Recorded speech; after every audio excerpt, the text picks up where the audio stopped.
नमस्कार शेतकरी मित्रांनो, स्वागत आहे तुमचं आपल्या कृषी बाजार भाव या यूट्यूब चॅनलवर. बघा शेतकरी मित्रांनो, आजचे कांदा बाजार भाव लाईव्ह या व्हिडिओच्या माध्यमातून आपण बघणार आहोत.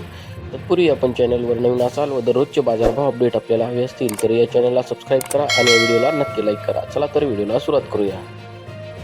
बाजार समिती आहे कोल्हापूर. अवकाली 7,880 क्विंटल, किमान दर आहे 500, कमाल दर आहे 1300, सर्वसाधारण दर आहे 800 रुपये. या पुढील कृषी उत्पन्न बाजार समिती आहे छत्रपती संभाजीनगर. अवकाली 5,410 क्विंटल, किमान दर आहे 600, कमाल दर आहे 1200, सर्वसाधारण दर आहे 900 रुपये. या पुढील कृषी उत्पन्न बाजार समिती आहे मुंबई. अवकाली 14,522 क्विंटल, किमान दर आहे 700, कमाल दर आहे 1300, सर्वसाधारण दर आहे 1,000 रुपये. या पुढील कृषी उत्पन्न बाजार समिती आहे सोलापूर. अवकाली 33,539 क्विंटल, किमान दर आहे 100, कमाल दर आहे 1,450, सर्वसाधारण दर आहे 600 रुपये.